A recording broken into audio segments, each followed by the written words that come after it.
Hello my dear students, कैसे आप सभी। आशा करता हूँ बढ़िया होंगे। और कुछ भी कहने से मैं पहले कहना चाहूँगा कि हमारे सभी दर्शकों को, भारत के प्रत्येक वासी को भारत के 75वें स्वतंत्रता दिवस की बहुत बहुत शुभकामनाएं।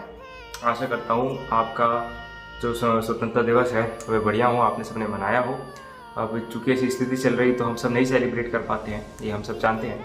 लेकिन हम सब जानते हैं कि वो भी क्या समय था जब बचपन में हम एकदम एक दिन पहले 15 अगस्त या 26 जनवरी से एक दिन पहले एकदम उत्साहित होकर तैयारी करके बैठा करते थे। It's nostalgia, you can understand. तो चलिए वीडियो का शुरुआत करते हैं। मैं प्रतीक विश्वकर्मा स्वागत करता हूँ आप सभी के अपने यूट्यूब चैनल स्वयं क्लासेस आरोन में। और दोस्तों आज के इस वीडियो में मैं आप सभी को कुछ ऐसी चीज़ें बताने वाला हूँ इंग्लिश से रिलेटेड, जो कि हमारे शरीर में जो दिक्कतें होती हैं कभी कभी थोड़ी थोड़ी, तो इन सभी दिक्कतों के बारे में हम चर्चा करेंगे और इनको इंग्लिश में क्या कहते हैं ये सब मैं बताऊंगा। और आशा करता हूँ वीडियो आपके काम आएगा। काम तो निश्चित ही आएगा, तो आप निश्चिंत रहें, पक्का काम आने वाला है। काफ़ी बेहतरीन वीडियो होने वाला है आप सभी के लिए, तो वीडियो को शुरू से लेकर एंड तक जरूर देखिएगा। चलिए वीडियो को शुरू करते हैं। चलिए वीडियो में चलते हैं और क्या इंट्रो देख लें आप। तो भाई लोग, हम सभी जानते हैं कि हमारे शरीर में कभी ना कभी ऐसी कॉमन प्रॉब्लम्स होती रहती हैं जिनको हम नज़रअंदाज करते रहते हैं। जैसे कि सर का दर्द, हालांकि नज़रअंदाज होता नहीं, लेकिन सर का दर्द, पेट दर्द हो जाता है, कभी कभी कमर दर्द हो जाता है। तो ऐसी जो चीज़ें हमारे शरीर में जो छोटी मोटी दिक्कतें होती रहती हैं, जो कॉमन सी जो बोल सकते हैं बीमारियां होती हैं, वो बहुत सामान्य सी जो दिक्कतें होती हैं, इन सब दिक्कतों को हम इंग्लिश में क्या कहते हैं, इन सब पे चर्चा करते हैं। सबसे पहले आज का जो शब्द आ रहा है, जैसे कि हम बात करें हमारा सर दर्द, हम अगर बोलें तो सर दर्द को इंग्लिश में क्या कहते हैं। सबसे सिंपल, सबसे आसान मैंने उठाया सबसे पहले, तो सर दर्द। तो हम सभी जानते हैं सर दर्द को इंग्लिश में कहते हैं हेडेक। क्या बोलते हैं? हेडेक। चलिए बात करते हैं अगले शब्द के बारे में। तो जो अगला है वो है चेहरे की फुंसियां। तो आप हमें बताएं, वैसे आपको पता तो होगा चेहरे की फुंसियां, चेहरों की फुंसियों को इंग्लिश में क्या कहते हैं? तो इसे इंग्लिश में कहते हैं पिंपल्स। क्या कहते हैं? पिंपल्स। चलिए पिंपल्स हो गए, पिंपल्स हो गए नहीं, पिंपल के बारे में अपन ने जान लिया। अब नेक्स्ट चीज के बारे में जान लेते हैं। जो अगला जो हमारा है, जो अगली जो काफी कॉमन है और थोड़ा सा गंदा भी है, लेकिन क्या करें, हो जाती है अक्सर। तो कभी कभी ऐसा होता है तो लोगों को दस्त लग जाता है। तो दस्त लगने को इंग्लिश में क्या कहते हैं? आप सब समझते तो होंगे इसको, तो कभी ना कभी सबको लगे ही होंगे। तो दस्त लगने को इंग्लिश में क्या कहते हैं? तो इसको हम इंग्लिश में कहते हैं लूज मोशन। क्या कहते हैं? Loose motion. चलिए तीसरे वर्ड के बारे में बात करते हैं। तो कभी कभी हमारे सीने में दर्द होने लगता है। तो सीने में जो दर्द होता है इसको क्या कहते हैं? तो इसको हम सामान्यतः इंग्लिश में कहते हैं चेस्ट पेन। क्या कहते हैं? Chest pain. चलिए बात करते हैं अगले शब्द के बारे में। काफी सिंपल सा, काफी अच्छा सा। नेक्स्ट हमारा आता है कान में दर्द। तो जो हमारे जो कान में दर्द होता है, तो इसको इंग्लिश में क्या कहते हैं? आप सभी जानते होंगे, आई थिंक जानते हैं, तो मुझे कमेंट में जरूर बताइए सर, हमको पहले से मालूम था। चलिए, तो कान में दर्द को हम कहते हैं ईयर एक। क्या बोलते हैं? ईयर एक। वेरी इजी, ईयर एक। चलिए नेक्स्ट जो हमारा वर्ड आता है वो आता है हमारा दांत में दर्द। मैंने ऑलरेडी आप सबको बताने के लिए लिख रखे हैं, तो हमें बताइए कि ईयर एक तो हमने पढ़ लिया। अब आता है हमारा बोले तो दांत में दर्द। तो दांत में जो दर्द होता है, इस दांत में दर्द को इंग्लिश में क्या कहते हैं? तो दांत में दर्द इज कॉल्ड टूथ एक। क्या कहलाता है? टूथ एक। वेरी इजी, टूथ एक। ठीक है, चलिए बात करते हैं अगले वर्ड के बारे में, अगले इसके बारे में। तो ये आता है हमारा पेट दर्द।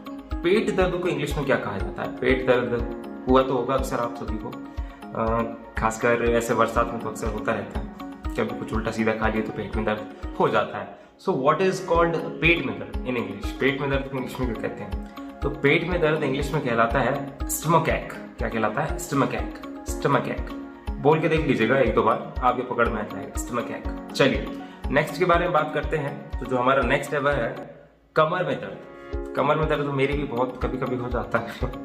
तो कमर में दर्द को इंग्लिश में क्या कहते हैं? आप सब बता सकता है? कोई बता सकते हैं तो कमेंट बॉक्स में जरूर बताइएगा, वरना मैं तो बता ही देता हूँ। तो कमर दर्द को इंग्लिश में कहा जाता है बैक एक। क्या बोला जाता है? बैक एक। एक मतलब दर्द, एक कार से, बैक मतलब कमर, तो कमर में दर्द बैक एक। ओके, चलिए नेक्स्ट की बात करते हैं। नेक्स्ट हमारा आता है गले में दर्द। गले में दर्द को हम इंग्लिश में क्या बोलते हैं? गले में जब कभी हमारा दर्द हो जाए तो गले में दर्द को हम इंग्लिश में बोलते हैं थ्रॉट एक।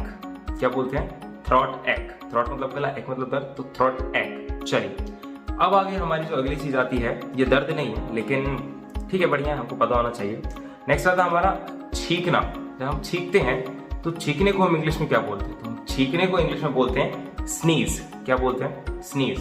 क्लास 10th हैप्पी बोर्ड का एक चैप्टर भी था, स्नीज, द स्नीज करके, पढ़ा होगा आप लोगों ने अगर पहले आप पढ़े हो तो द स्नीज नहीं, सिर्फ स्नीज बोलेंगे। स्नीज मतलब छींकना या छींकाना, ठीक है। चलिए नेक्स्ट है हमारा खराटे लेना। खराटे लेने को तो आप कई लोग जानते भी होंगे। खराटे लेने को इंग्लिश में क्या कहते हैं? तो खराटे लेने को कहते हैं स्नूर। तो स्नूर मतलब होता है खराटे लेना, स्नोरिंग मतलब होता है खराटे। ओके, स्नूर, खराटे लेना और स्नोरिंग खराटे। चलिए नेक्स्ट देखते हैं हमारा जो आता है अगला, खराटे लेना तो हमने बोल दिया। नेक्स्ट है पेट में गैस बनना। ये तो अक्सर सबको कभी ना कभी, जैसे मुझे भी अक्सर ऐसी दिक्कतें हो जाती हैं। वैसे काफ़ी सारी दिक्कतें मुझे अक्सर होती रहती है, इनमें से जो मैं आपको बता रहा हूँ यहीं से मैं जो मुझको होती रहती है मैं निकाल के लिख लिया और बता देता हूँ आप लोगों को। तो जो हमें गैस बनती है, पेट में जो गैस बनती है या सीने में जलन होती है, व्हाट इज दैट कॉल्ड? उसको हम क्या कहते हैं? तो पेट में जो दर्द नहीं, पेट में जो गैस बनती है उसको हम कहते हैं एसिडिटी। आप सब जानते होंगे इसे, एसिडिटी। कभी ना कभी तो हुई होगी आप सभी को या आप में से किसी ना किसी को, एसिडिटी। चलिए नेक्स्ट आता है हमारा लू लगना। लू लगी है कभी आपको? लगी तो होगी। गर्मियों, तेज गर्मी के दिनों में जब बाहर निकलो तो जोरदार गर्म हवा हमको लग जाए, फिर भाई सब जो हम घर लौटे वापस, बाप रे बाप, भगवान ही बचाए हमको लू लगने से। तो भैया लू लगने को हम जानते क्या कहते हैं? लू लगने कहते हैं सन स्ट्रोक। लू लगना को कहते हैं सन स्ट्रोक, सन स्ट्रोक। चलिए तो अगली जो दिक्कत हमारे शरीर में होती है, जो आती है, जो अक्सर कभी ना कभी हमको होती रहती है, तो वो है, हम सब जानते हैं, कब्ज।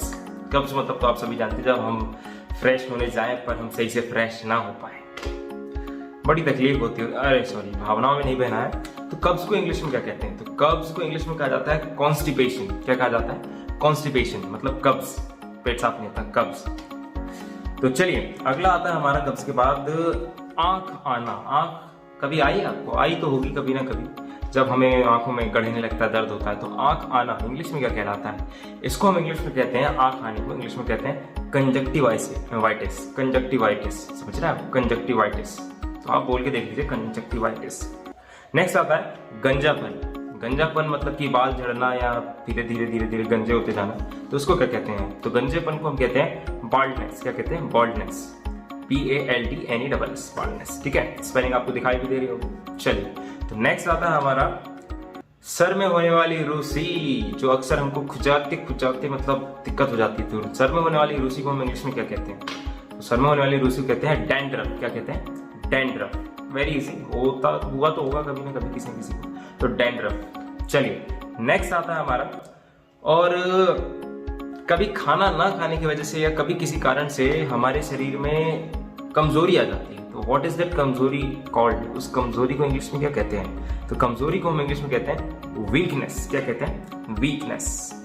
जानते हो तो कमेंट बॉक्स में जरूर बताइएगा, वीकनेस। और नेक्स्ट और लास्ट जो हमारा आता है वो थोड़ा सा अजीब है, लेकिन क्या करूं, मन में आया बता दूं। तो उसे कहते हैं बावासीर। बताइए बावासीर को इंग्लिश में क्या कहते हैं? काफी दिक्कत दे चीज है। तो बावासीर को इंग्लिश में कहते हैं, बताया कोई? नहीं मालूम? पाइल्स। तो पाइल्स ये सामान्य सी बीमारी होती है, तो मैंने आपको बताई। चलिए आज इन चीजों के साथ वीडियो को इधर पे खत्म करते हैं। जल्दी मिलता हूँ आपसे अगले वीडियो पे, और पढ़ते रहिए। वीडियो पसंद आए, आपके काम को तो इसे लाइक करिएगा, चैनल को सब्सक्राइब करिएगा, और जल्दी मिलता हूँ मैं आपसे अगले वीडियो में। आपका प्रतीक विश्वकर्मा, और दैट्स इट। वंदे मातरम।